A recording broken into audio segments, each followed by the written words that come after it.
From the Figure 4 Online Studios in beautiful Bothell, Washington, exclusively at WrestlingObserver.com, you're listening to the Bryan and Vinny Show with your hosts, Bryan Alvarez and Big Vinny V.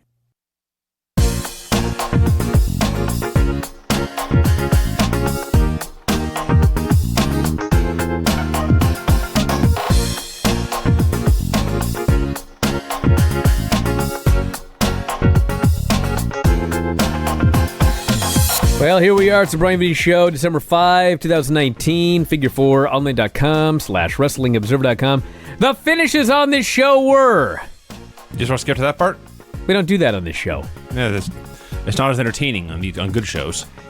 Well, I mean, we did some... We could go through the AEW finishes, which ones should have been a DQ, but they don't do DQs. So, anyway. Well, here we go. It's NXT and AEW here this evening. And as always, we start with the ratings update for today. Mm-hmm. We didn't even do the ratings update for last week because the numbers didn't come in until Monday afternoon or Tuesday. I think it was Monday afternoon. And thank God we didn't, because it was the night before Thanksgiving. And as I had expected, it was much ado about nothing. Both shows back to normal this week, for the most part. There's a little bit of weirdness. AEW Dynamite, 851,000. NXT, 845,000. So, basically, they were neck and neck. And the demos, there were a couple of demos that NXT won this week, including males 18 to 34. Wow. That's not the money demo. Money demo is 18 to 49. And AEW won that yet again. NXT won 50 plus. But every single one of these demos were neck and neck. So sometimes, like there were a couple of weeks where NXT won, and I pointed out things about the demos, which made people very mad because then they said I was biased. Well, for bringing up facts. AEW won this week, so I guess my paychecks are going to stop coming from AEW as I give you some facts right here. Even though they won, it is rather concerning. They used to be beating NXT by 2-1 in some of these demos. In some of these demos, they were winning 3-1. Every single demo was neck and neck this week. Yeah. So, whatever happened. The quarter hours, very quickly, the first two NXT quarters won, and then NXT fell throughout the rest of the show. And AEW, that did not happen. So, it's a long game. Anybody obsessing too much about these weekly numbers, it's been 10 weeks, everybody. Mm-hmm. Like, you think I built this thing up over 10 weeks? You want to know where this radio show was 10 weeks in? Shit! Far worse than these two. I can confirm. Fucking, for 10 years, this show was shit. We shared a desk much smaller than when you're at now. Oh, you don't even know how... We were basically cuddling. We basically were. Yeah. You don't know how bad things were in the early days around here, everybody. But the point is, it's a long game. Anybody in business knows it's a long game. It's not a short game. But, 10 weeks in, this is what's going on. My big takeaway in ratings is the last 2 weeks. We did our Survivor Series review, and I did not think they had done a great job of building the NXT stars to their main audience. And apparently I was wrong. So I will own that. You were wrong to a degree, but... There's a million ways to look at these numbers, and I don't want to analyze it too much because we don't know anything, but when I look at the first two NXT quarters being strong, and then the show falling for the rest of the show, which, by the way, I thought was a really good show, you know what that tells me? That tells me that the NXT numbers, and this is patently obvious, the week that they beat AEW, that was the show where there were Raw, SmackDown, and NXT stars all on the show, okay? So this week... starting strong and falling tells me that there were probably fans that tuned in to see if main roster people were going to be on the show, and when there was no evidence of that, they stopped watching. That may be true. So it may turn out that Survivor Series helped in the sense that the build to Survivor Series, you had Raw and SmackDown people on the show, but now that Survivor Series is over, NXT is going to go back to normal. That could very well be what it is. And we'll see what happens to the AEW demos, but for whatever reason... They have gone from crushing NXT, as the TNT commercial said, crushing, smashing, whatever that goofy commercial said. They did not do that this week. Like, AEW won most of the demos, but they very easily could have lost every single one of them, and vice versa. The ones that NXT won, people were mad at me on Twitter because I said that NXT barely won these demos. Like, you can't get any closer. We're like 0.1 or 0.2 difference. There's no word better than barely to explain. And I actually had to do another tweet saying NXT barely beat AEW in the demos they won, and AEW barely beat NXT in the demos they won. It goes both ways. It did amuse me. I saw that the feedback to your tweet this week announcing AEW had more viewers was reply after reply after reply from AEW fans acting like the war was over and they had won. And as someone who also covers sports, it's like covering a football game where a team wins by a field goal in overtime. In reality, that should be a tie. If you're actually talking about which team is better, they really just played to a tie and one team got a little bit lucky at the end. But the fans of the team that won think this proves their team is the best, and the fans of the team that lost think this is proof their coach needs to be fired immediately. It's madness. It is. It's everyone overreacts to everything. Like, literally, I put 2 numbers on Twitter, and there's 500 responses, and a fair number of them are people freaking out because of how they read how I typed it. Yeah. What? I put 2 numbers on the fucking computer. Yeah. I didn't. And then I'll always do a second tweet with some details. Sure. Because, you know, details are interesting. There's a couple of interesting things about these numbers, more so than who had more viewers. The demos are very interesting. I try to just do the most simple tweet with just the most basic of facts. And this week, when people went crazy over the word barely, I was like, I know I can't win, but Jesus Christ, over the word barely?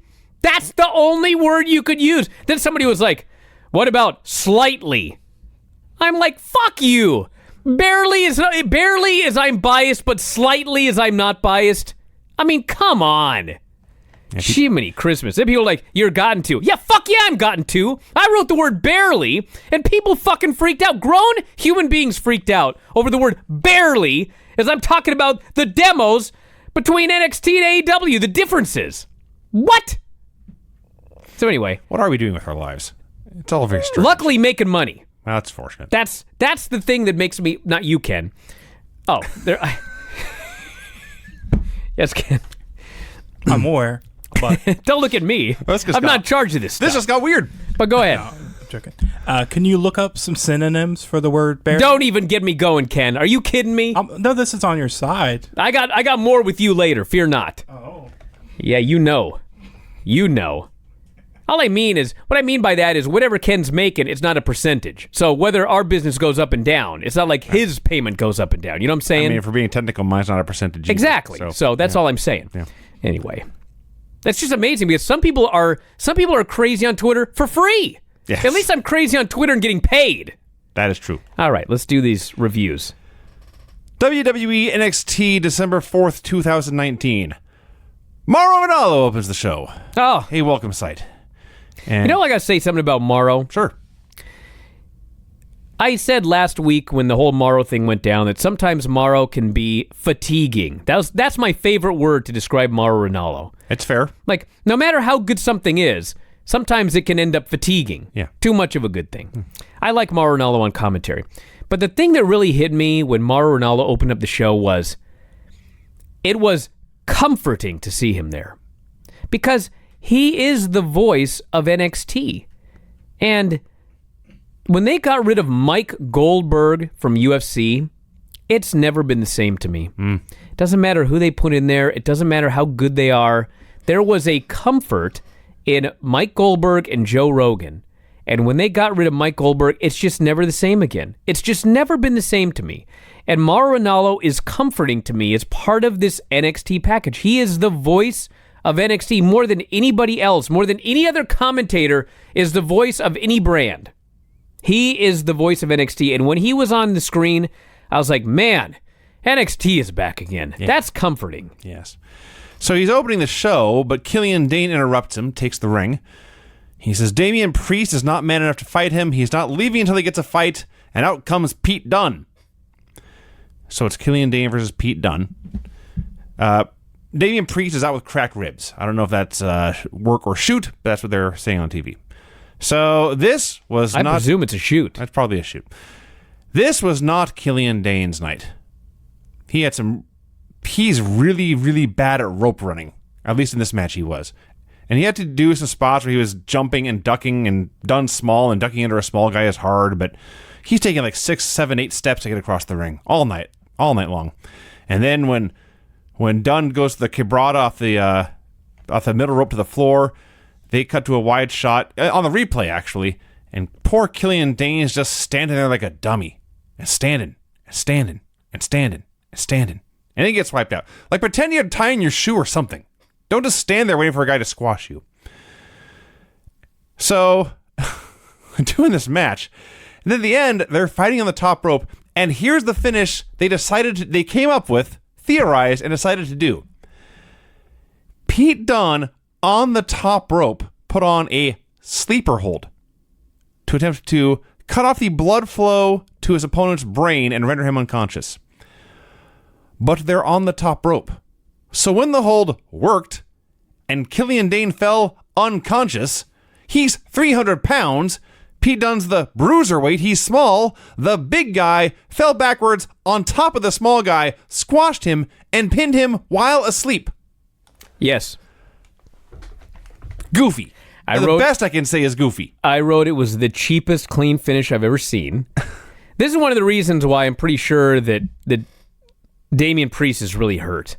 Because he was hurt, and so they wanted to give you a Killian Dane match, and I guess they decided that Pete Dunne was the best replacement that people wouldn't be mad about, but they clearly still want to do Killian Dane versus Damian Priest, so they had to beat Pete Dunne, but they don't want to beat Pete Dunne, but they still had to put the stupid match together, and so this was the best finish they could come up with where Pete Dunne won, but he lost.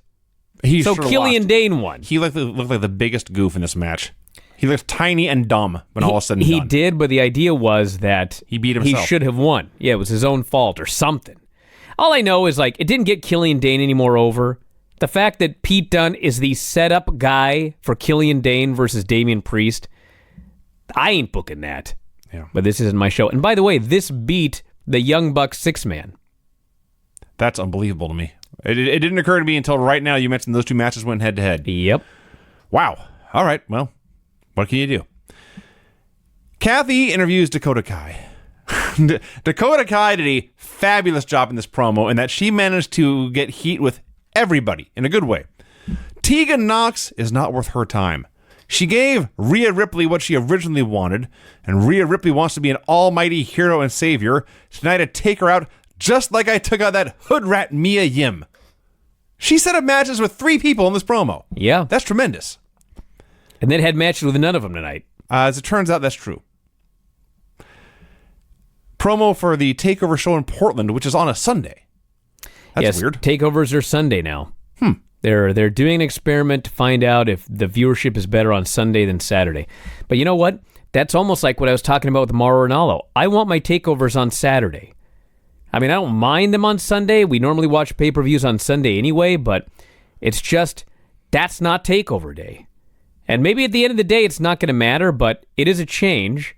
And it just was kind of cool when you'd have takeover on Saturday and the main roster on Sunday. Now things have changed. Everything changes. But amazingly, it is not head-to-head with an AEW pay-per-view. That's what I figured. I was expecting that, but it's not. Yeah. And AEW is Saturday anyway. Yeah. Undisputed Era come out for a promo. No Bobby Fish, who Adam Cole says is a neck injury. I think he's got a concussion. But in WWE land, concussion is a word you're not allowed to say. Even when it's true? So you must say neck injury. I see. Yes. Anyway. So they have an injury report that they do, an internal injury report. Yeah. And it never will say concussion. It'll always be like undisclosed. And that's how you figure out it's concussion. I forget the exact terminology they use, but they're very concerned about concussions. Then don't do an injury report. Well, I mean, no one's making you. No, the injury report goes to like creative, so they know who to put and not put on the show. Okay, that's relevant then, but I think I've seen it on the website too. But more to the point, if it's not for public consumption, then who cares? Well, they don't want anybody to know who's got a concussion. Oh my God. Dude, this is low on the list of crazy things about this company, Vince. I know. So Undisputed Era come out. There was no Bobby Fish in this promo. Adam Cole cuts a great promo. After the great November they had, they kicked ass on Raw, they kicked ass on SmackDown, they kicked ass at Survivor Series. NXT repays them by injuring Bobby Fish's neck, by pouncing him into the crowd like a rag doll. I am not a rag doll, I am the NXT champion. And then Finn Balor turns his back on us by kicking me in the face. I am not leaving this ring until I get answers from Finn Balor. But out comes Keith Lee instead. So it took, seriously, like a year or more, but this crowd finally figured out that there's a part in Keith Lee's song where he shouts, Keith Lee! And it sounds really cool if they all chant along, Keith Lee! It took a year for Full Sail to figure that out, but they finally have. It is an excellent song. It's a tremendous song. It's not as good as Hey Bro, but it's very good. It's not as good as song. Different. It's not as good a song. It's better as a tool to get the guy over. Because it's going to, it took, I can't believe it took a year, but it's going to get the crowd shouting out his name every time he comes out. Yeah, but look what happens when Matt Riddle comes out and he does this goofy strut and he fist bumps everybody. Don't worry, we'll get to Matt Riddle. Megastar. He's unbelievable. So, before Keith Lee can speak, Cool Kyle from the Undisputed Era talks, we need more Kyle O'Reilly promos on TV. Dude, the whole Undisputed Era, except for Adam Cole. Adam Cole his character is a mild dork, but like he surrounds himself with much bigger dorks. Yes. So he's the king of dorks. Exactly. Basically. Kyle O'Reilly, his character is such a dork. Yes. And so is Roderick Strong. Yes. And Bobby Fish. He even used the line, Roderick Strong, in his match with Keith Lee. He had some line where he just screams at him that he's a dork. The announcers just went off on this guy for calling this guy a dork, but it was like, it's perfect. Yeah. They're a perfect, but they can back it up. They are badass dorks. Yes. They're not like... They're more douchebags than dorks. Well, yeah, but they're dorky douchebags. It's true. That's a good way to put it, yeah. Yes. So, Kyle's dorky douchebag moment here was when he was talking about all the big moments Keith Lee's produced, and he calls him Keith Momentarily. And they howls. all laugh. The best faction. And he talks about all that Keith Lee did, including going toe-to-toe with Roman Reigns, but you lost because you're a loser. So Lee brags about making Cole a viral gif. Says he beat them at War Games. Now he's just standing there looking at them, deciding which of their belts he wants to take first. So Adam Cole threatens a fight, but Keith Lee, even though he's outnumbered 3-1, starts the fight and then cleans house by himself. He destroys them. The best defense is a good offense. Apparently. And Ciampa's backing up Adam Cole's backing up the ramp when Ciampa appears, throws him back into the ring, but Roddy and Kyle save him before Keith Lee can do further damage. And they're outside, and you hear them just shouting, "Run! Run!" And they run away like King Arthur running from the rabbit and Holy Grail. And Ciampa's left in the ring holding Goldie and exchanging a look with Keith Lee. This segment was awesome. It was great. Everyone came off like a megastar. It came off as something fresh. I don't know how many times I came on the show and talked about how tired I was, how badly I wanted Keith Lee and Dominik Dijakovic to wrestle other people, and now they're finally doing it, and it's awesome. You know what is somewhat disturbing to me, however, is I think this was the second segment. So I'm pretty sure that this was the second segment that beat AEW, and it was such a great segment, and it built up a match you really want to see in the main event, but it didn't do very well. That is an issue. That is an issue. Why? I look at these quarters sometimes, and I just don't know what people want. And I realize that things aren't perfect, and there's a million reasons people can come and go watching a wrestling show, but how in the world do you have a show? I thought NXT was great, and this was such a great segment. It built up a main event. Like in the old days, the last segment of a show was like the highest rated. What has happened to wrestling? Like almost no show ends with the last segment the highest rated anymore. It's like people watch at the beginning. I think it's because they're too long. That's a big part of it. And there's so much there's so much product. There's a lot on TV. It's overwhelming. Well, there's a lot of wrestling on TV. Well, yeah. There's a number of issues. Xia Li does a very good, very short backstage promo about how Shayna tried to bully her, but now she's going to face the Warrior. They aired an unbelievable Kushida promo. The greatest. Did you see the online version? I haven't seen the online version. Is it better? It's better because it's longer. It's like 2 minutes long instead of one. This is just the second half of it. But the first half of it just covers he signed with NXT, basically all his history and his debut and his press conference and all that. The one detail that really made it better is when they point out he suffered a broken wrist in his match against Walter, in part because he was distracted because that was the day his wife's hometown in Japan was hit by a massive typhoon. Wow. So he's not making an excuse, but he's bringing reality into a fake sport so you can buy into it. And bringing sympathy. Yes. This is a tragedy that affected this man and it led to an injury. Then they aired the most important part. So he's out for 2 months with his broken wrist. What does he do with those 2 months?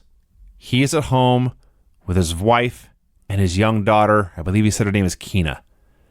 He says, for 2 months, I have been learning about love. What is love?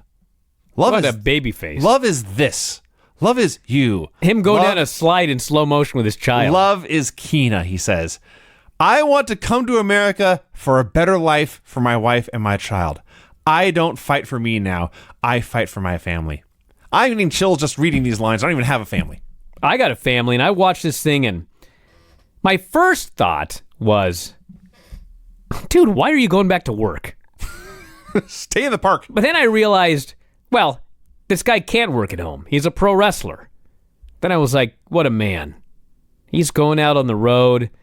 You know how hard it is to leave your family? You know how hard it is to leave your young children? It sucks. This guy's going out there on the road. He's fighting for his family so he can pay for them to have a better life in America. Yes. This was awesome. And you know what else was great about it? This is the kind of thing that for some reason, so many, I would say promotions, because this is WWE, but so many brands put online. Like, they'll put it on social media. They'll put it on YouTube. Yes. It'll be on AEW Dark. It'll be on the WWE Network. But nobody puts the best shit on national television. Except now, NXT. This is the kind of stuff that I want to see on national television. Stuff like this, the masses need to see. This is not something for your hardcores. Guess what? Your hardcores already love Kushida. You got to tell the fucking people on the USA Network watching on their TV at home why they should care about Kushida, and it's stuff like this. This was great. The best. 99% sure this was Borash. You know how I know? There was a drone shot. That's the giveaway. There was a drone shot. Every time... I did not connect those dots. Every time I see one of these packages, if there's a drone shot, I'm like, Borash! What a hire. Xia Li versus Shayna Baszler. So Xia is very green, but she's very talented, and so they just think very smart. They had a very short match and didn't ask her to do one thing she can't do. Dave did not like this match. I thought it was very fun while it lasted. Am I the only one? It was not. It was mostly. It was like a choreographed kung fu fight from a movie, and it was not perfect choreography. It was 90% speed instead of 100. But I thought for a TV wrestling match in the year 2019 for 2 minutes, I thought it was good and a good use of everyone involved. So Xia hits the big power bomb. She misses the Daredevil kick, and Shayna wins with a Karafuda clutch. That was that. Earlier today, Cassius Ohno arrives. He is no longer a knockout artist. He is now a wrestling genius. Cassius Ohno comes out, and he's got this shirt on. And well, he got the shirt later. Here he has a very ill-fitting suit. Okay, well, later he's got the shirt. But he's like He's got one of those shirts where you go to the mall. Yeah. And they've got that little booth where you can make your own shirt. And it's just so ghetto. Except it's a shirt you would have had made in 1982. Yes. The silkscreen place at the mall is way better now. It literally is out of studio wrestling in Ole Anderson would have worn the this shirt. early 80s, yes. Honestly, I don't know where he got this shirt made. Now that I think about it. He might have gotten it from Ole. We should see if Ole ever wore it. It would be very difficult. Except it has the words Cassius Ohno on it. It's so ghetto, it would be difficult to make a shirt this bad. But here's the key. It says Cassius Ohno Wrestling Genius. And his new gimmick is he's the greatest British wrestler of all time. That's what he calls himself, yes. Even though he's not British. No. But he went to Britain. He has been working in the UK for like half a year. Yes. So, I mean, I've said this 1,000 times. Like, if I had a wrestling promotion, he is one of my absolute top stars. And at periods, he's probably my champion. Okay? In my promotion, no way he's wearing this shirt. Okay? Yeah. But in this promotion, he's not going to be the champion. No. And he's not a top star main eventer. So the shirt is the greatest. It's the greatest. You know what I mean? Sure. He is an old school territory journeyman who works the studio show in a goofy shirt. That's what he is. That's what he is, and it sounds like a gimmick, but no, that's his career. But it's he has the career of a 1980s territorial guy in 2019. Dude, if he's getting paid, he's living the life. Yeah. Let's just put it that way. Yeah. So this was great. So he explains the Worlds Collide show is coming up, where it will be NXT versus NXT UK. And so as a preview, the greatest British wrestler alive has come for Worlds Collide preview. Forgotten Sons versus Adrian Alanis and Leon Ruff from Evolve. All right, I will say I will be a fair man. Cutler in this match hit a Psycho knee and then a throwing German suplex that were quite awesome. It was a total squash match. They fed Alanis a jagged little pill and pinned him with a foot stomp. And then I got really mad on Observer Radio last night over this match. But, I mean, the Forgotten Sons, they looked fine. But the thing that really hit me watching this match was, first off, it's the Forgotten Sons in a squash match. They debuted 3 years ago, Yes. Okay? And granted, as Dave noted, a lot of that was off television. They've only been on television for probably like 14, 15 months. that's impossible. But dude, it's been 14, 15 months, and we're still doing squash matches against jobbers like they're just debuting because they're still not over. I feel like the Forgotten Sons started before the Dudley Boys. I feel that way as well, but they didn't. So they come out here, and it's like, this week, you guys just gotta beat the shit out of these guys. Yeah. Just be as aggressive as you can, as stiff as you can. Just kill these jobbers. Like, that's like the new idea to get them over. Crowd is dead. Yeah. D-E-A-D, dead. And they do the same Forgotten Son stuff. Jackson Riker's on the outside. Nobody knows who either of these guys are. They kill these two dudes. It's Leon Ruff and I forget the other guys. I wrote Aryan Atlantis. I screwed it up. But Leon is one half of the Evolve Tag Team Champions. Cool. The other guy is not his partner, okay? Right, yeah. AR Fox. It's Leon Ruff and AR Fox are the Evolve Tag Team Champions. Just get smashed in this match, okay? Then, like today, apparently Triple H, because he's Uncle Paul, he puts over what a great job these Evolve guys did in this squash match. How great they looked. I'm like, dude, come on. Are you kidding me? That's how you're going to try... Like, you squashed one half of the Evolve Tag Team Champions, but you're going to try to make good by saying they did such a great job being squashed? Come on. The only difference between any two random fans and these guys is that fans would have literally died taking this beating.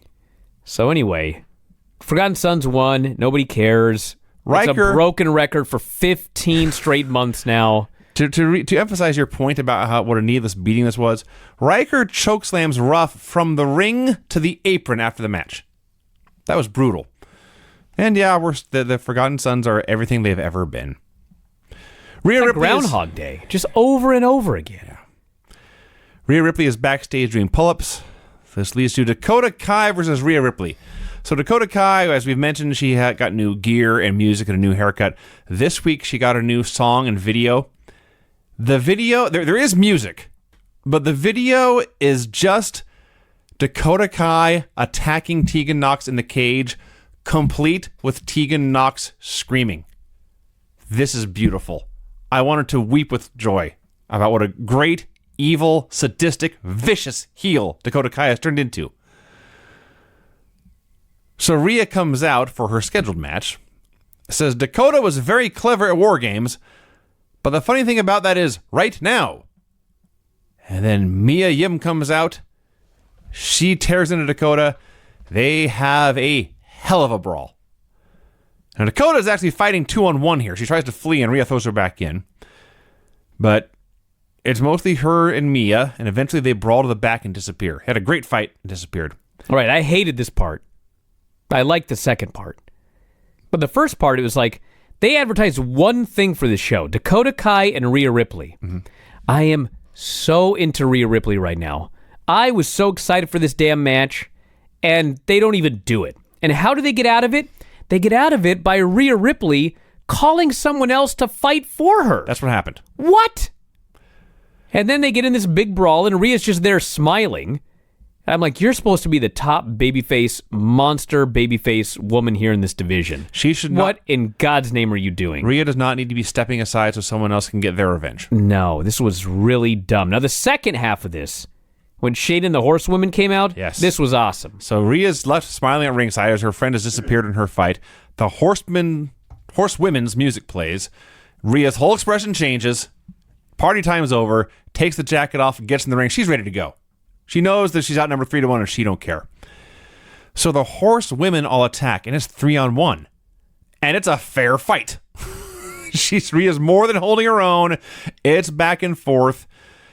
And Shayna keeps putting her in the Karafuda clutch. Rhea keeps escaping until finally, like the third time, Rhea's dragging herself to the ropes with Shayna on her back. Then Marina and Jessamine from the outside grab her wrists so she can't fight back. They are pulling her down, choking her on the ropes as Shayna is choking her with a choke. And finally, Rhea Ripley goes out. And it took 3 of them to do it. But Ripley is human. She can be beaten. So Shayna grabs that mic and she cuts a promo on Rhea's unconscious form. It says, "You think you want a title match? Well, I want a title match too. And it'll be on December 18th. Everyone remember that date. I thought this segment was spectacular. I love the Dakota Kai stuff. This was the greatest. I love the Horsewomen stuff. I love Rhea. I love Mia. Everyone involved was awesome. This was the greatest because it was 3-on-1. Mm-hmm. The one almost beat the 3, mm-hmm, but the 3 finally overwhelmed the 1 and put her down. But it took all 3. So now, on December 18th, it is going to be 3-on-1 again, behind the referee's back. But this time, the 1 is going to be victorious over the 3, and she's going to beat Shayna for the title, and she's going to be over like crazy, and Shayna will move on to the main roster. I'm 90% sure that's going to happen. They could screw this up and have Shayna win. I think that'd be the dumbest thing that NXT has done in their existence. They could do a screw job finish, but I think that this is just, that's the day this is going to happen.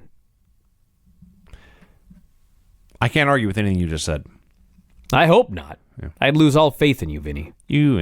Kathy interviews Ciampa and Lee, and they're going to have to pick a partner to face Undisputed Era in a trios match. They outright say, this is deja vu, we know our answer, and Dominic Dijakovic steps up. They did not pretend this is new and innovative. A Finn Balor hype video says everyone wants to carry NXT's flag, but NXT would have no flag if it wasn't for Finn Balor. They all want a piece of the prince, but they're all playing checkers. I'm playing chess. My future will be my past. Adam Cole, checkmate. All right. He wants the belt. He does want the belt, that's for sure. And he hates everyone. He hates everyone. He wants the belt. That's the point. Maybe he should join the Dark Order. You'd also hate the Dark Order, though. No. A Swerve video. So he says, it's all like close-ups and music video and stuff, and he's saying things like Swerve is confident, Swerve is cool, Swerve is collected. And then I believe he said, I move with the profound flow of the rhythm of the rain. I zoned out on that one. That's very arty. It's very arty. But they're getting the Swerve's House catchphrase over. Cassius Ohno versus Matt Riddle. Great match. I never get tired of watching Matt Riddle throw the giant Cassius Ohno around. It's always worth watching. That said, I thought it was your basic TV match. There's certainly Really? Yeah, I was not. I liked this match a lot. I was neutral to this match. They had a TV match. The referee told them 1 minute before the break. They went to break. He told them 1 minute before the finish, and they went to the finish. Riddle hit the Bro Derek and pinned him. And they pointed out Riddle is now 4-0 against Cassius Ohno. That's right. I thought it was really good. I was surprised. They did the big knee, bro to sleep, power bomb, flash knee, twisting moonsault, and Ohno kicked out of that. Then he did the Bro Derek and got the win. I like it. They're both awesome. They work great together. I could see him wrestle 1,000 times. Never get sick of it. Loved it. Kushida was supposed to wrestle Raul Mendoza, but Mendoza gets wiped out on the ramp by Cameron Grimes, who declares he's taking this match, and then they play his music and video.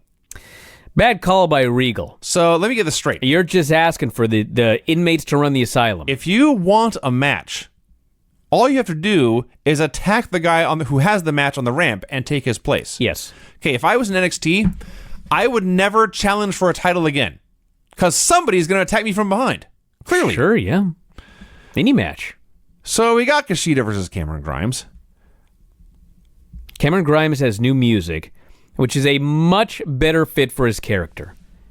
He was on fire coming out here.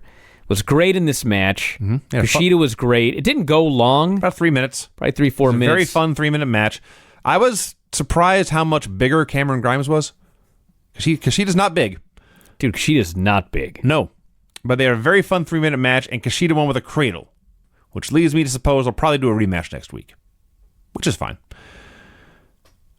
Announced for next week, Lio Rush versus Angel Garza for the Cruiserweight title, and Mia Yim versus one of my new favorite wrestlers, Dakota Kai. You know that match for the Cruiserweight title, Lio Rush has not been champion for very long, and he's super over, but these fans love Angel Garza. They do. I'm not sure this guy needs to lose again. I don't know if they're going to change the title, but I'll put it this way. If this were my promotion and I was not going to take the title off Lio Rush, I do not book this match next week. I do not want to beat Angel Garza again. You got to do something with this guy. The fans like this guy. He's one of the most over guys they've got.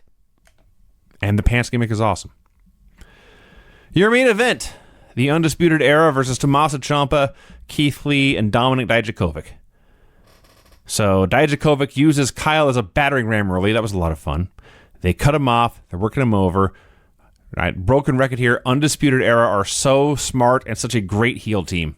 They're just fabulous. And then Tommaso Ciampa gets hot tag number 1. Good God almighty, Tommaso Ciampa's come back in this match. He was amazing.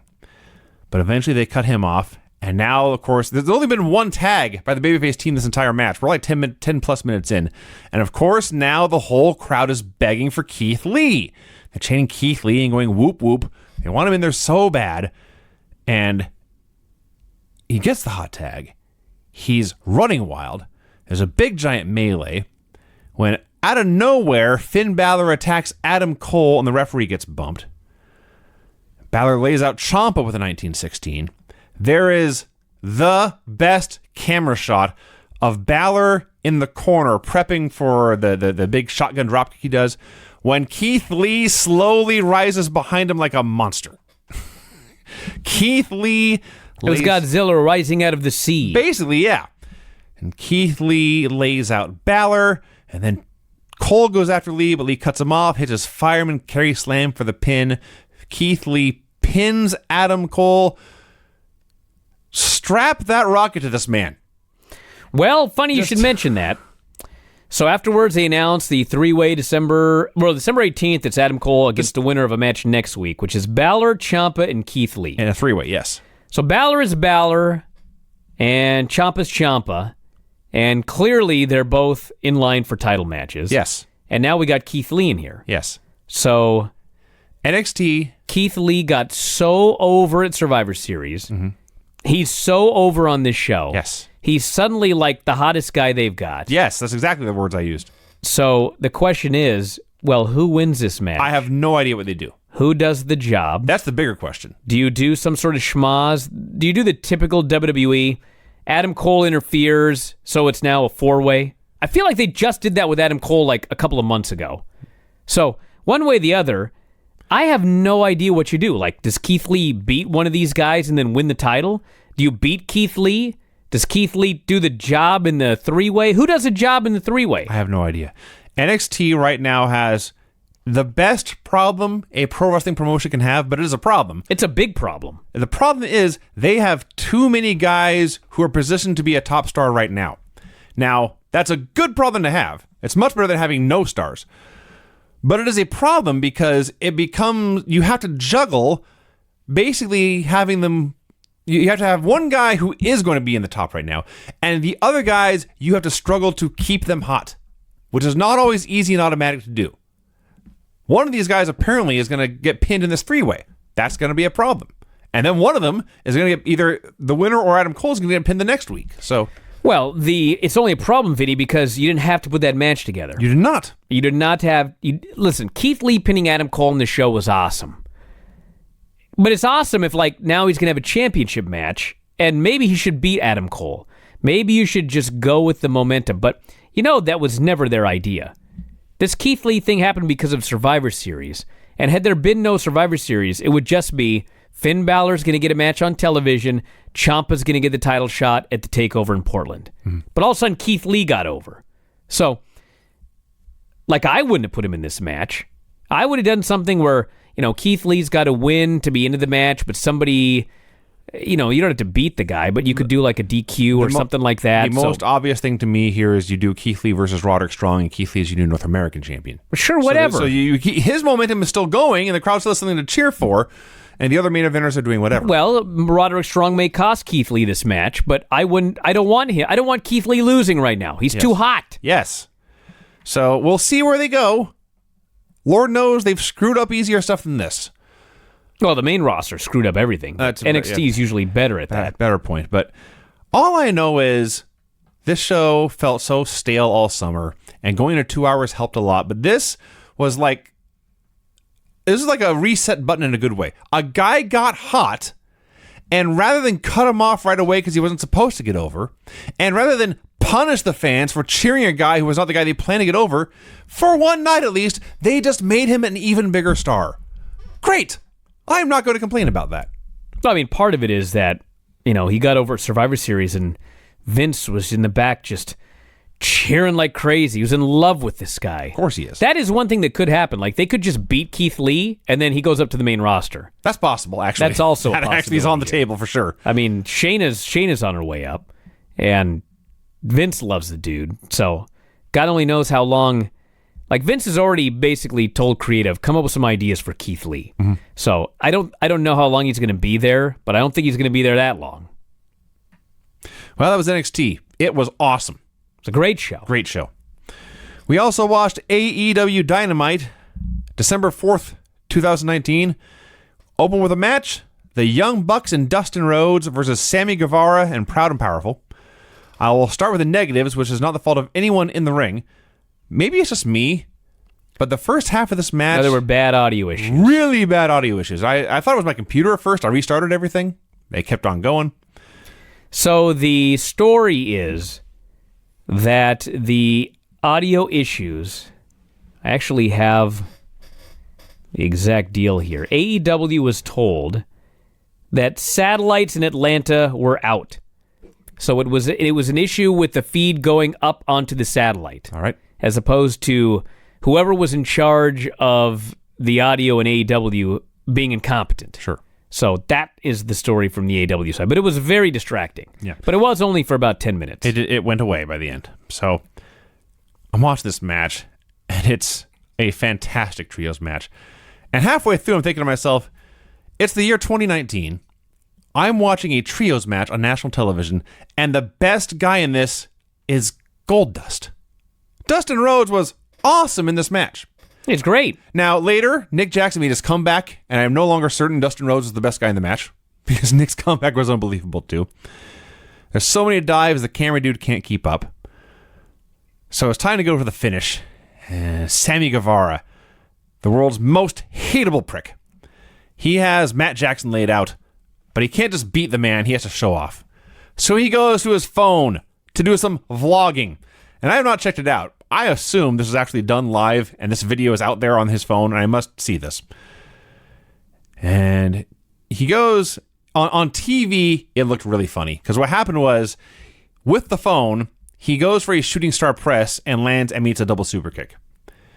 And when you're watching on TV, it appears the Young Bucks were waiting for him. He just flipped jaw first into their feet, and you're thinking, what a dumbass.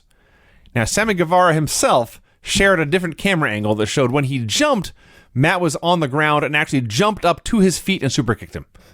So blame the TV director, or the director, I guess, but it did look goofy on TV.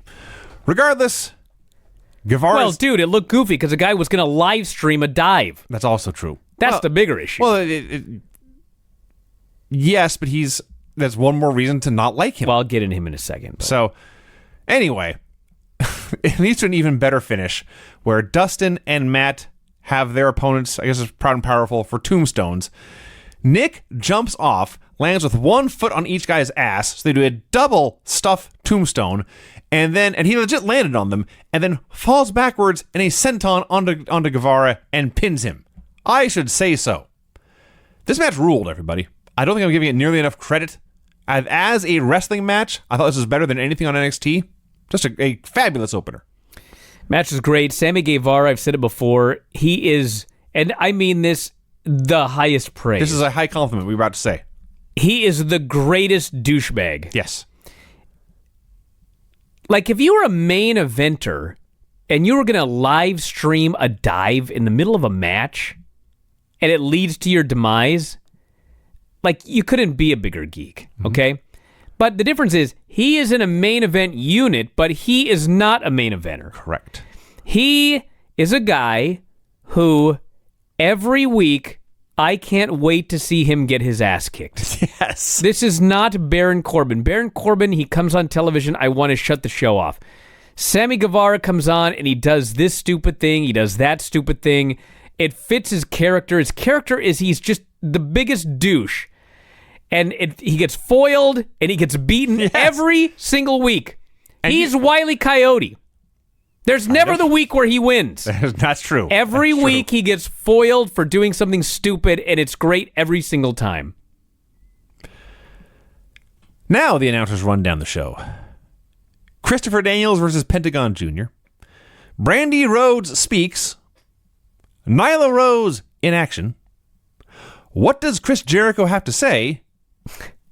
That literally was how they had one of those big graphics that they put online to preview the show, and it literally said something like, "What will AEW World Champion Chris Jericho say tonight?" That's how they build it. Yeah. It's like, huh. Well, I don't know what he'll say. Well, let's find out. Joey Janela versus Jon Moxley in our main event, and up next, Trent versus Rey Fenix. Yes. So we got Trent versus Rey Fenix. They had a lot of time. They did not have a lot of heat. Went about 10 minutes. Phoenix caught him with a cutter and a sitting muscle buster for the win. I hope they don't start doing 50-50 booking. And I am blanking on anything else to say about this. Well, it was fine. It wasn't great, but it was very good. And that's it. I'm glad I'm not the only one. This is 10 minutes of satisfying but forgettable wrestling. Tony Schiavone interviews Cody. God, Cody was great here. I just love that Tony, there's been all this criticism of AEW because MJF turned on Cody, and then it's been like 3 weeks now. Cody has not cut a promo on MJF. And the Blade and the Butcher debut, and they beat him down, and there's all this stuff, and like every critic has been saying he must cut a promo on MJF. So they go to Tony Schiavone, and Tony Schiavone just takes the mic and says, "We're going to talk about MJF." He's not fucking around. Tony is a pro. Tony knows what's up. Yes.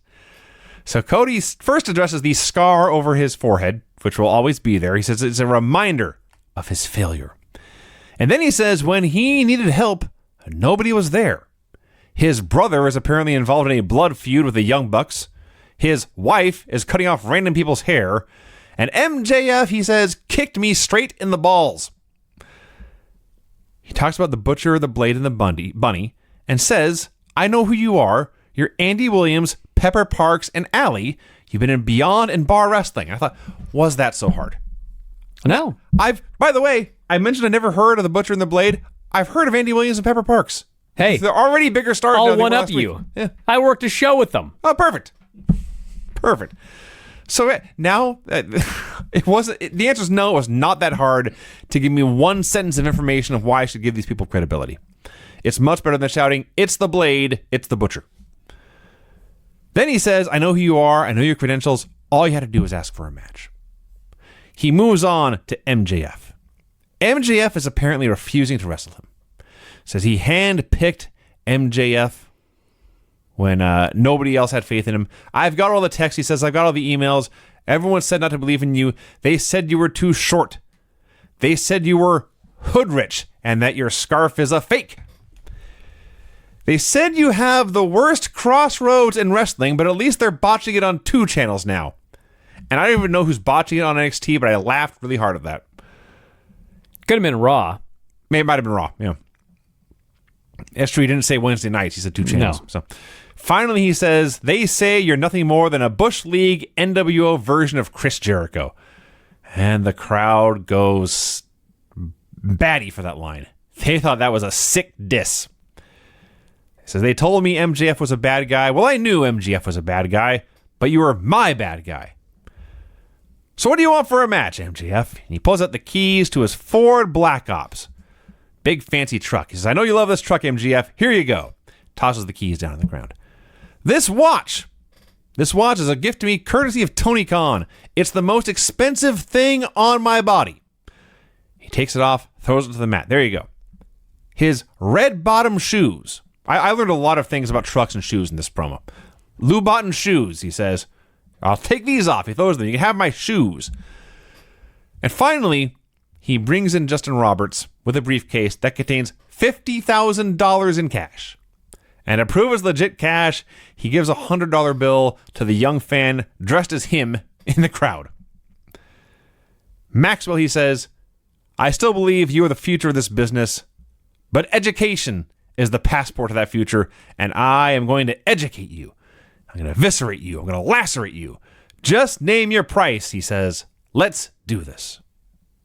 I'm not doing this promo justice. No. Cody was You never do a great promo justice. That's why they're great promos. That's why they're great promos. That's why they're doing promos in the ring, and I'm here doing a wacky podcast in Bothell. Cody's awesome. That's the important takeaway. Alex Marvez interviews Joey Janela. Why have you accepted John Moxley's challenge, he asks, when you know he could put you in a hospital bed? Janela says, I've got nowhere to sleep tonight, and a hospital bed sounds nice. Well, there's worse answers. Yeah. All jokes aside, he says, I want to make a name for myself. I was one of the first people to sign with AEW. Since then, I've been put on the back burner. John Moxley, he says, we fought at Fyter Fest, but this time it counts. And this time, he says, you'll actually have to kill me. Maybe he was listening to us talk about Booker T like on Nitro a month ago. And thank God Steiner did not actually have to kill him to take his title. Anyway, Moxley arrives, and they have a little stare down. Moxley looked 8 feet tall next to him. And he looks at Janela, he looks at Marvez, and he shrugs and says, kids, and he walks away. Yeah. We have the final Dark Order saga. The final? We don't know if this is the That's final. true. It's the final for one guy. The latest. It was the final for Did this you feud. watch this, Ken? Did you watch this segment? Yes. So, first, some guy goes to the website. That's true. Ken, you should be paying attention. Yes. Yeah, some guy goes to the website, submits an entry, just like we did here on the show. And he says he hates everyone. Everyone laughs at him and treats him poorly. Next thing you know, he's in the forest, and they accept him into the cult. They do, But their last question for him before they accept him is, what is your motivation? Yes. And he just says, revenge. Yes. And they give him a mask and send him into the woods to put it on. So next up is the fat nerd, as I believe you called him, Vinny. That's what he is. Yes. Don't get mad at me. I wrote the heavy-set fella. Anyway.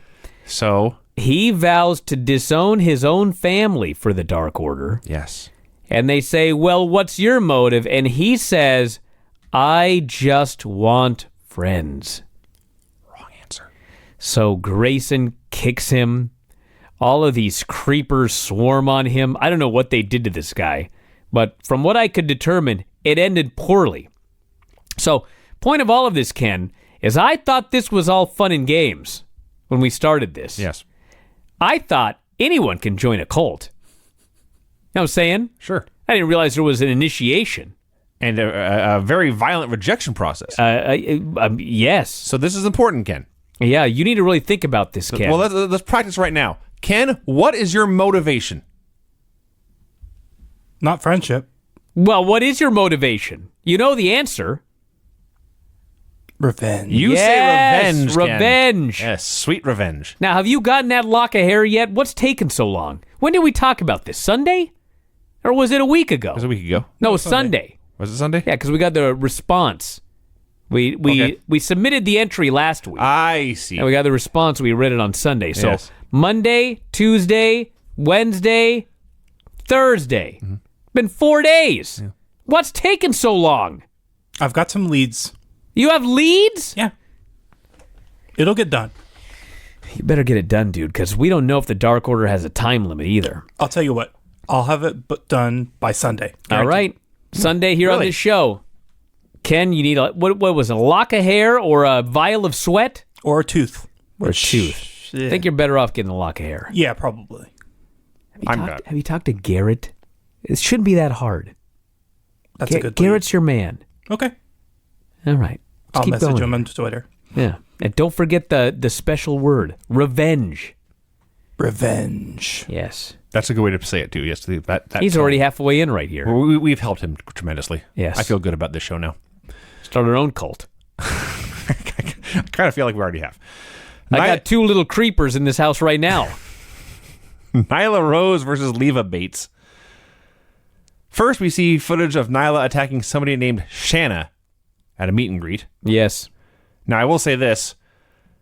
You have a woman named the Native Beast, and she grabs a blonde woman and shouts, Happy Thanksgiving, and powerbombs her through a table. I laughed and laughed and laughed. So, there's interference in this match. The other Don't librarians even being get me involved. started with this match. There's weapon shots left and right. None of these are DQs. And Nyla chokeslams both of them. Pins Leva with a powerbomb. Goes to give her another one. Shanna, whoever this is, attacks her. And I'm trying to figure out if Shanna has ever been on the show before. Been on AEW Dark. And that doesn't count. Here's the thing, everybody. I'm not going to waste everyone's time with the same rant I do in every damn show. But if you don't want to do DQs, fine. But once a year, DQ somebody. It's just like New Japan. Once a year, they actually do a count out. And so at least we know that you can be counted out. These announcers keep talking about how something is going to be a DQ. It's been 10 weeks. We've never seen a DQ. The inmates are running the asylum. Like at some point, I'm going to start losing respect for the wrestlers who are following the rules. Basically, yes. So you need to DQ somebody. You need to create a consequence. They have to. And then if you don't want to DQ everybody, fine. But the easiest solution would be don't do this shit in your matches. And then you have to worry about not DQing people. You know what? The more I think about this. Apparently, in the melee here, I missed it, but it was referenced later. Nyla destroyed Shanna and the referee, powerbombed them both through tables. Oh. And so she's suspended. Okay?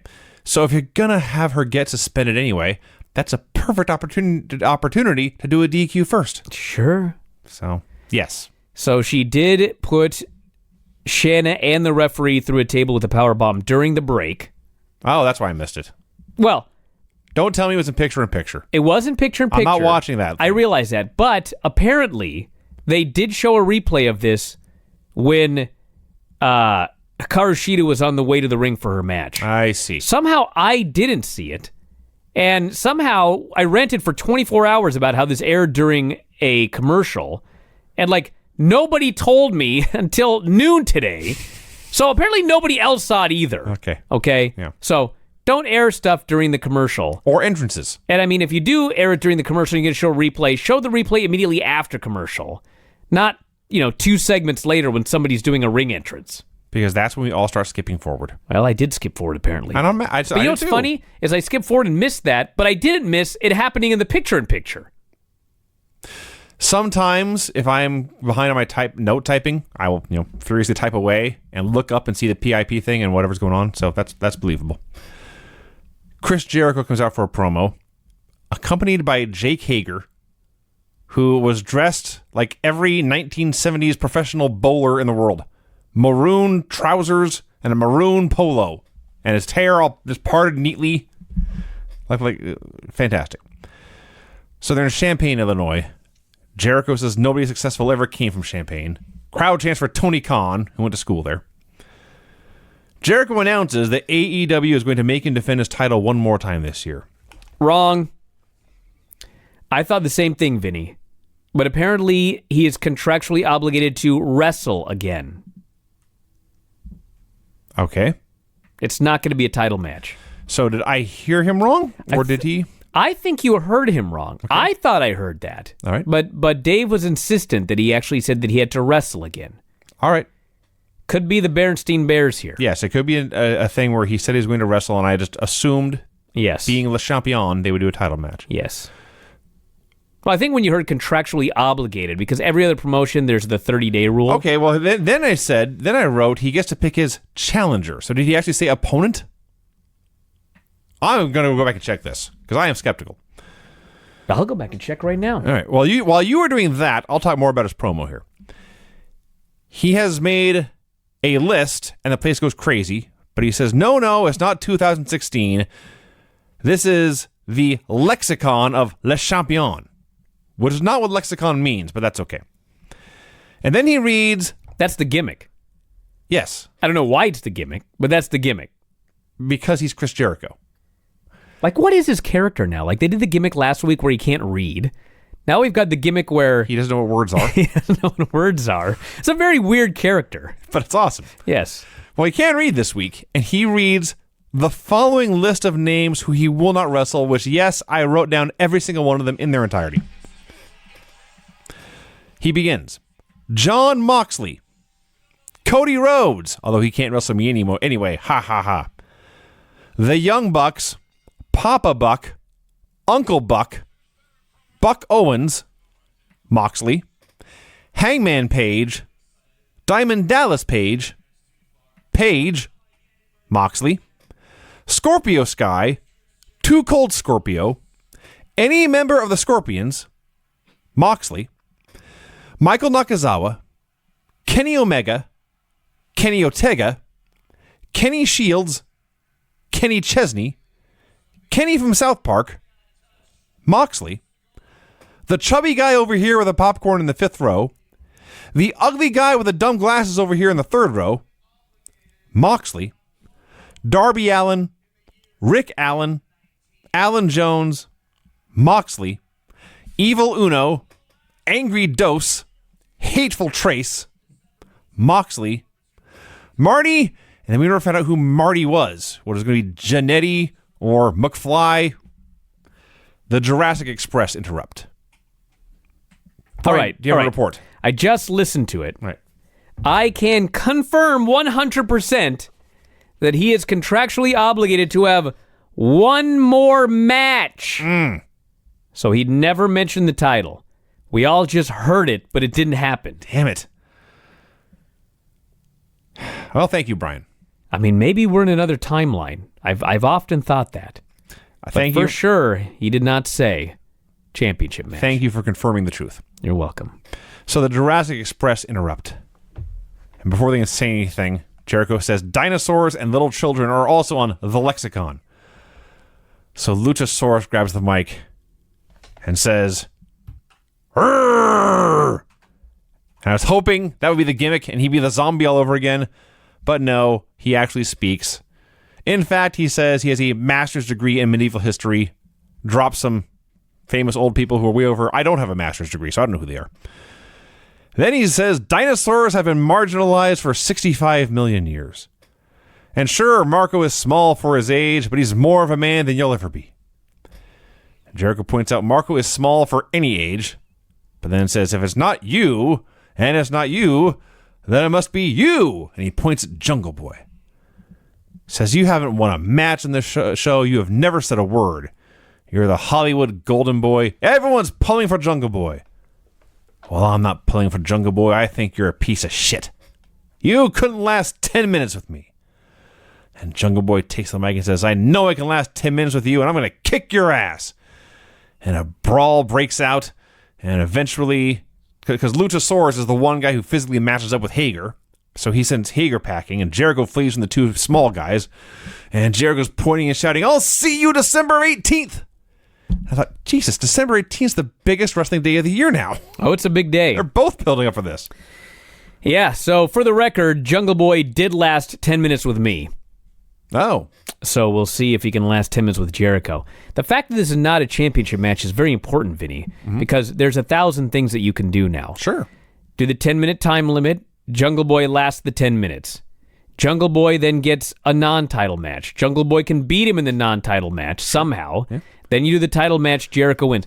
They have a long time until the next pay-per-view. Sure. Obviously, because of the list that you read, it's abundantly clear that Jericho is attempting to avoid Jon Moxley. Yes.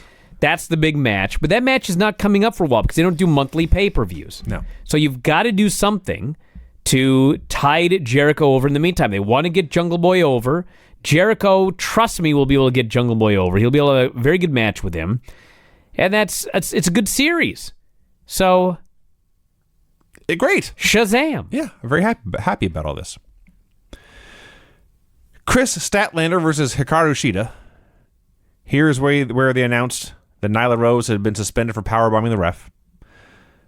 Next week, they also announce Butcher and Blade versus Cody and QT Marshall. Yeah. Which I think he was on AEW one time. Maybe it was Double or Nothing. I'm pretty sure I saw him somewhere. So, matches back and forth the entire way through. They do way too many near falls. And then Statlander wins with a terrifying cradle tombstone piledriver. And what this means is the number one contender for the women's title has been pinned by an unranked opponent. Yeah. Excuse me. Awesome Kong and Brandy Rhodes appear. Oh, boy. And Brandy cuts a promo saying, we are the Nightmare Collective. We are an extension of the Nightmare family. We do the jobs nobody else wants to do. And to make a long story short, she says Chris is in her way, but this could also be an opportunity for her. And she's says families want to grow. She can be the first to join the Nightmare Collective. We can take care of you, elevate you. And Statlander's having a stare down with Kong when some random fan from the front row is screaming she wants to pledge. As Jim Ross put it, our crack security team just let her in. That's what happened. Yeah. And she gets on the ramp, and they cut off a lot of her hair with a knife, and that was it. I don't even know where to start. This was no good.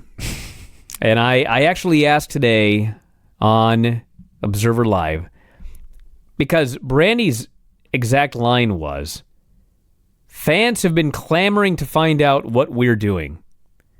I thought, dude, I've never heard anyone ever clamor to find out what you guys are doing. So I asked. I said, is there anybody? Like, when I tweet out the numbers, there's a lot of people that don't like me. They get very angry at what I tweet, right? Yes. 700, well, this is preposterous, but 791 comments because I posted 2 numbers, okay? So a fair number of those hate me, but there are some in there that like me, okay? So I thought, I've never heard anybody that likes the Brandy Kong angle. Not one person. Like, That's a lot of dislike, okay? There's people that like Baron Corbin. Yeah. So I asked, is there anybody out there listening that actually likes the Brandy Kong angle? And for the record, as a fair man, I believe I had 2 people, one of whom had to insist that he was not trolling. There were 2 people that say that they like this angle. But that's it. This thing is not working at all. At all. And you know what's weird about it? Is Brandy is Cody's wife, and they're both executives, okay? Mm-hmm. All right. So you know who else are executives? The Young Bucks and Kenny Omega. Sure. Okay. The Young Bucks, like, I don't know what their win-loss record is, but aside from this week, it seems like every time I see them on TV, they lose. They lose a lot. Kenny Omega's gimmick was that he lost all of his matches. Mm-hmm. Cody Rhodes did a stipulation where if he didn't beat Jericho, he's never challenging for the title again. Yeah. All of these executives, like, they won't put themselves over. Yes. Now we have Brandy, who's an executive, and she's, like, putting herself over all of the other women in the division. It's weird. I think it's fair to say the women's division is the thing AEW is doing worst. Well, I don't know what's going on here. Yeah. When this was over, it was a swing and a miss to me. Well, speaking of swings and misses, Christopher Daniels versus Pentagon Jr. This is one of those where I'm watching it, and it's so unbelievably bad that I have to go back and watch the whole thing again just to make sure I take it all in. So they went like 10 minutes, and for the first 5, it's just an average TV wrestling match. And one of the things I was watching for is, does somebody get hurt or knocked batty? But there's nothing like that I can see. It appears they were working together fine, and suddenly they just can't get on the same page no matter what they do. Everything is bad and looks sloppy. Everybody's out of position for everything. There are people laughing at this, like pointing and laughing. Ha ha, look at this match. That's before Chris Daniels fucks up the Arabian press and falls right on his head on the ramp. Yeah. There's an angel's wings. Then we have more chicanery. Daniels has a mic stand as part of his gimmick. He gets thrown in the ring.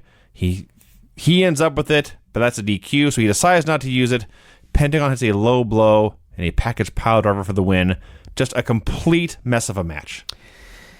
So I don't know what in the world happened here, but I mean, one thing, Chris Daniels, before he signed with AEW, like he was working all the time. Because that's what he did. He was a wrestler. He was a wrestler. So he's working multiple times over the course of a month, and now he's signed with AEW, and his tag team partners are doing most of the tag matches, and he's almost never doing matches. Mm-hmm. So I think, like, it's one thing. How old is Daniels? Is he 50 now? 49? Late 40s. Let's see how old he is. It's one thing if you're young and you're not working regularly. I mean, you could still get in there and go. He's born in 1970, so he's 49 years old. Yep. Okay. So it's one thing when you're young. Like if you're the Young Bucks, I mean, you could probably work once a week and be fine. And actually, that's what's been happening. In fact, and they're fine. I think there was some concern on their part when they had that long period where they weren't doing indies, and then they were going to do that big match on pay-per-view, but they did fine. They got through it. But when you're 49 years old and you're rarely working, I mean, it feels like this can happen. And it's one of the things with AEW having such a very, very limited schedule. You're looking at guys who used to be working all the time, and now they're working one match a week maybe. And I think that's what struck Daniels here, because he just didn't look great in the match, and I watched that botched Arabian press over and over again because I was just trying to figure out what went wrong. And what went wrong was he couldn't get high enough. Yeah. He just couldn't do it. That was what went wrong. He tried, and he just couldn't jump high enough. And I'm like, dude, this guy's been doing this move forever. What? What happened here? I don't know. And he fell down, and they did the finish, and it was sad. And I don't know what the answer is. I mean, I know what the answer is. Everybody needs to work a little bit more often. But I don't think that's going to happen, so I don't know. Jim Ross, not only beyond bowling shoe ugly, he referenced a black cloud hanging over the match. And you know, the other problem, too, is there's a style of match the fans want to see Pentagon Jr. do, and it's not a U.S.-style old-school match. Mm-hmm. That's what this was. So this had everything working against it. Yes. Let's see. Jim Ross then says, and this is a quote, I believe speaking directly to me, "Folks, you want to know more about Butcher, Blade, and Bunny? Here you go." So the story is, there's two dudes and a gal. They call themselves the Butcher, the Blade, and the Bunny. They are sick of seeing Cody's face everywhere. They are here to cause pain and destruction and cut the head off the snake. Yeah, what? What's going on? I don't think I learned anything from this video. I learned nothing. I learned way more listening to Cody Yes. than I did watching this segment here. And, dude, we got the Butcher, the Blade, and the Bunny. We got the Dark Order. We got Kong and Brandy. Nightmare Collective. It's like, should we just put all these groups together into one super group of villains?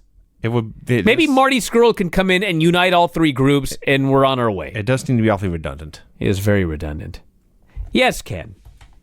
Didn't they reference that Kong and she are in the Nightmare Collective, which is part of the Nightmare family? They did say that. I think the Nightmare family is just like Cody and Brandy. Brandy explained the Nightmare Collective is an extension of the Nightmare family. Maybe just because she's married to Cody. Yeah, who the hell's the Nightmare family? I thought it was her or the Rhodes. That's what I thought. What the hell's going on here? This is not going well. You know what I'm saying? This is not going well at all. This is unlike, what's weird about AEW is, this is unlike WWE, because WWE, I say, what in the fuck is going on? Because, nobody knows what's going on. And everything just changes by the week, and there's no consistency to anything, and it's pure incompetence, okay?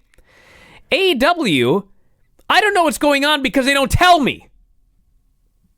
There's a difference. There's a difference.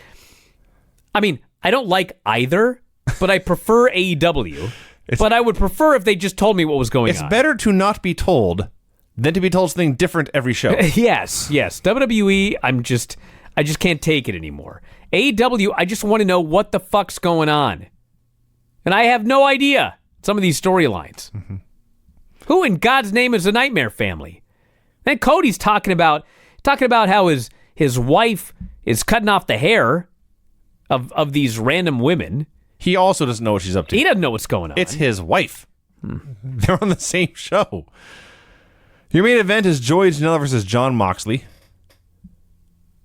They had a wrestling match. A lot of stuff out in the ramp. Jon Moxley did an X-Plex in this match, and Tony Schiavone and Jim Ross were mystified. And Pete Dunne's doing this move on NXT every single week.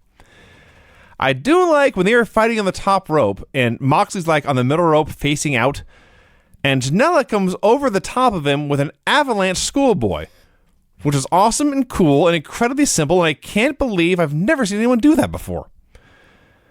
There's some kind of dive through the timekeeper's tiny little table, and Moxley kicks out of a top rope elbow, and he catches Janela with a paradigm shift onto the turnbuckle on the top rope, and then the regular paradigm shift in the ring for the pin, and Moxley is still undefeated. And as he is celebrating, the inner circle comes out through the crowd, and they stay in the crowd, and there's a stare down, and that was weak. Well, I mean, it was just a play off of last week. So yeah, the match was... Early on, I was like, this match is not very good. About the first, maybe a third. But then, I thought it got really good. I thought it was very good by the end. I don't know what happened. Some matches get hotter sometimes. Yeah. I thought it was a perfectly fine TV main event. Yeah, they did. I loved the spot, and I'm glad that I saw people on the board agreeing with me, where they actually missed a Joey Janela dive. But the shot that they actually had was just Moxley's face looking up as doom, like the asteroid was coming at him. And then you just see everything explode when it hits him. Yeah. They should have shown a replay, but it was a very unique shot. I think they did it on accident, but it was cool. And then they didn't actually show me what really happened, so that was disappointing. But I did like that actual shot. And this Moxley DDT, looks like he's killing everybody. I hope he's not. I know Darby Allin wasn't on the show this week and claimed that his neck was dead, I believe he said.